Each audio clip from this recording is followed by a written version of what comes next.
Welcome now to another guide, but we are talking the Macedonian second TC. So this is gonna be very nice because I have played it against Ottoman, Mongols, Delhi as well. And what is the thing you need to learn? If you are getting Dark Age rushed, sadly you need to do the other Macedonian guide that I put into a Feudal Aggression, or you can just ignore the aggression and just age up and make a few units, counter the aggression, and still go to 2TC. Now you are asking me, why is it so good to go 2TC with the Macedonian Dynasty? Now the reason why is it insanely good to go 2TC with this sieve, because stone also gives you silver, right? So you are getting stone, you're also getting silver.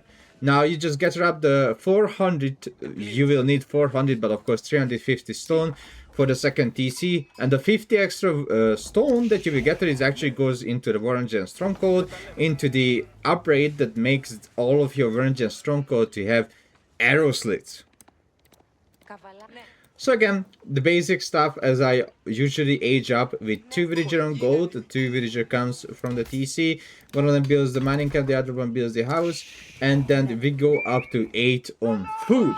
Now, when you scouted your opponent and you see he's not doing any Dark Age shenanigans, then you can easily go to your 2TC plan, which is make villagers, put them on wood and put them on stone. You will have a little bit delayed second TC timing compared to any civilization that does a second TC. It's going to be a little bit slower, but do not worry. Let me show you why you should not worry. If you are playing against a civilization that will have their unit out very fast, and you can't build a second TC on a deer patch because it's far away, the night is coming, the Gazir Raider is coming, then you can just build it on gold or wood. If you are playing against a civilization that's much slower with the feudal aggression, so they don't make feudal knights, then you can easily put your TC on a deer pack. So let's say the opponent was French and the knight is coming, and I know that, oh, he just aged up, I have another 40 seconds, there is no way I make into the deer patch, and I put the second TC here, and I'm just gonna put it next to the somewhere around the gold or the wood line, and you're gonna be perfectly fine. And later on you can just go to the deer patch with a bunch of villagers and just get rid when you secured it. Actually, with the Macedonian Dynasty, you use 4 villagers to age up, and you split your villagers between wood and stone. You always have 4 villagers on food. Now, you're asking, why are you aging up with 4 villagers on Hippodrome? Meanwhile, English ages up, I think, only 2 villagers with the king. Now, the reason behind it is very simple. You need all your champions and you need them immediately to do any sort of damage, help your army, or just delay the enemy, let's say delay the sacred capture from Delhi. So that's why we are aging up actually with 4 and not the usual 2 or 1 villager age up. Of course, it's gonna make us to have a very slow second TC timing, but the time with that, it does not matter. If the second TC goes up at 5:20 or 5:30, it's still good, since we are getting 3 units that can just easily go on the map and harass our opponents, which was very useful. Man, I played against Delhi and I just harassed the scholars, and I remember one of the game when I get the horseman champion, I was actually able to snipe a scholar with a scout and the horseman champion. So as you can see, a few seconds and I have the hippodrome scout out, which is amazing. And after that, I'm gonna get the hippodrome horseman, and at the end, they're hippodrome ridari. So all these units are actually imperial units, so their stats is like the same as an imperial aged unit, so they are very strong. But of course, your hippodrome scout is like a warrior scout, but you will see the stats on that unit. It's insanely good. People does not realize it's just not a simple scout. So as soon as you click on it, so 2 minutes, okay, as soon as you click on it, you see it has 7 damage and plus 10 against scout and plus 10 against siege, and gives you 35% torch damage, which is like, wow, right? Wow. 110 HP and 220 HP on the Hippodrome Scout with 1.62 movement speed, 2 attack speed, 2 attack speed, same attack speed, but this scout does 17 damage to the enemy scout, this one does 11. This one does 1 damage to the villager, and this one does 7 damage to the villagers. Look at that. I just made him to garrison his TC, delaying his third TC as the Abbasid. Well, I'm building already my second TC as well. His second TC finishes very, very soon, pulling 9 villagers. Meanwhile, I just pulled only 7 villagers on the second TC build. So I'm just being aggressive, running around the map. And don't worry, I will not lose the Hippodrome Scout, because the Hippodrome Scout has very, very good HP regeneration. As you can see, it's much better than a normal Scout. So it looks like actually like 2 HP per second. So my Hippodrome Horseman almost already out as well. It takes 40 seconds. Now here we need to talk about the style of the civilizations. As you can see, I'm building the arsenals first before building a barracks, because it was not really important to build a barracks. So I was like, okay, then just build a 2 arsenals so I can gather the silver out of these mining camps, and this one will give me a lot of silver per minute when I build an arsenal, and I will pull a lot of villagers to gold. You can see now I'm 7-7. But I will split up the villagers very, very soon as well, as soon as I have my economy stabilized after finishing my second TC. My opponent is going a third TC. As soon as I'm learning, I'm on the second TC, because you're Basid, you can go multiple TCs. Also building archer range and barracks. So when I'm playing against Delhi, I wish to have my barracks, aka the Varangian stronghold, around my base, because I cannot really send my villagers onto the map and do magic tricks. But because I'm playing Abbasid a little bit more passive, and I have time, I can send my unit to the middle and just build it. You can see Hippodrome Horseman is out, 13 damage plus 13 against range and siege, really nice stat, and it boosts the damage of the cavalry units. You can see my scout just received the 2 extra damage, and the other one received the 2 extra damage as well, because nearby cavalry gets 2 extra damage, which means your scouts will receive extra damage as well. Amazing. So, because I'm playing a little bit more passive against a little bit more passive civilization, I'm actually building the Varangian stronghold into the middle. But I would not build the Varangian stronghold into the middle if it was a very aggressive civilization. I would just build around the TC and just make units out of it. So as you can see, I'm upgrading the butted chainmail first, and after that I'm gonna upgrade the butted chainmail again, which is gonna give me 2 armor on every infantry and 5% extra HP, which is very, very important.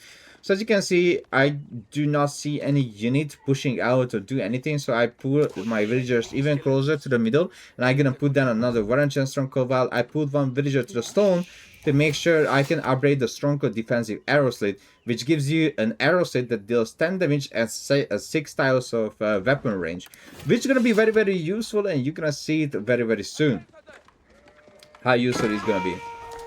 Okay, one more thing that people doesn't know, all the champions have 2 HP per second HP regeneration. Okay, so you can see my Hippodrome Horseman healed up very, very fast after getting 2 shots from the TC, and also he has 2-3 armor, so way much higher armor compared to a normal horseman, and way much more HP as well. So it's like this unit can survive a lot of things. I have a few archers out as well, bothering his third TC placement. You can see it's very annoying what I'm doing to him. But I'm still not losing my Hippodrome Horseman. Look at that HP regeneration again on the Hippodrome Horseman. He lost a villager, and now the Varangian strongholds are building up as well.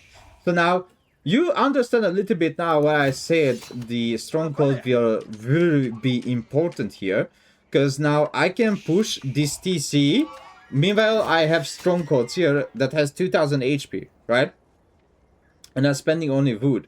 So you will see, I will build another stronghold here as well, and I will send a ramp in the middle to this TC. So the strongholds will give me a little bit of help Because if he tries to push that ram, I just have my strongholds doing damage to the spearmen, horsemen, or villagers that try to torch down the ram. So again, if you are playing against Delhi, Ottoman, or every feudal civilization, you do not do this unless you have an opening to push some villagers to the middle and spread your strongholds. Okay, the Varangian strongholds. When you have time to spread the Varangian strongholds, just do it.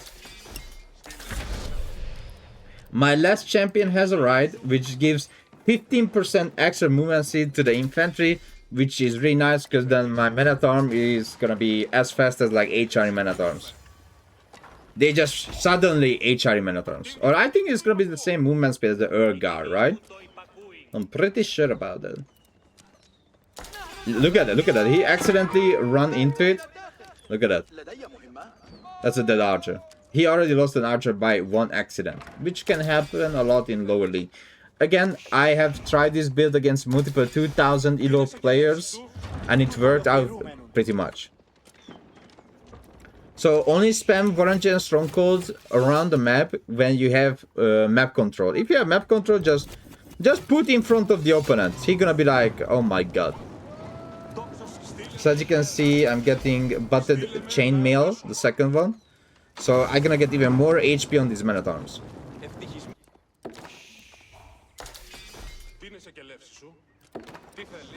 More and more Varangian Guard is coming. Also, you can put some Varangian Guards inside. You don't need to have them all the time. Sadly, I'm losing my ram, but he losing a lot of HP, and all these horsemen are very, look at that, very low HP. So if there is another fight, he will easily lose all that horsemen. So see how important was that I have Varangian Stronghold, and I put some Varangian Guard inside the ram as well. Yes, it increases the armor of the ram, but you don't need them inside. You need them outside to fight the units that are trying to destroy the ram. But of course the towers help me a good amount. So now, as you see, I finished the armor upgrade for the Varangian Guards. So they have 12 extra HP with 6 for armor, 6 melee armor. That's crazy. Like, it's insane to have 6 melee armor. Which means the horseman does absolutely almost no damage.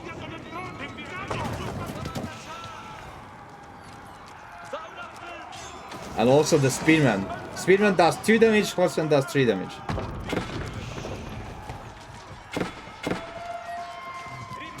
You can see I'm just pushing in, going on more to the map, securing. Don't forget, this civilization can get a boar, so just go on, build a mill here and gather your boar. Also, as I told you, my Hippodrome Ridari back as well to help out a little bit on the fight.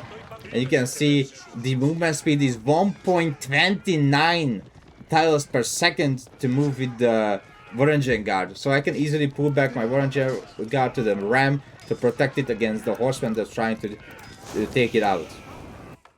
Meanwhile at home, I'm macroing my villagers to food, wood, and I have a plenty of gold. I got lumber preservation, and most of the gold goes into military production. Funny thing, there was one player who beat BC as well with this type of build of spamming Varangian Guard, and I was like, oh my god, that's not a bad build, but let's make it better, right? So when you get an idea of you seeing something on a live stream, right, and like, well, that's not bad, but you can make it better, and it's even better if you put a second TC on it, because everything is better with the second TC, isn't it? So now, as you can see, my Varangian Guards are all around. I have 2 TC, I have a good amount of villager, I'm not really behind, and he calls GG.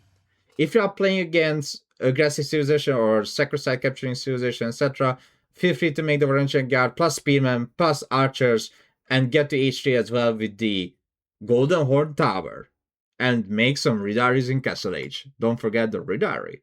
Ridari!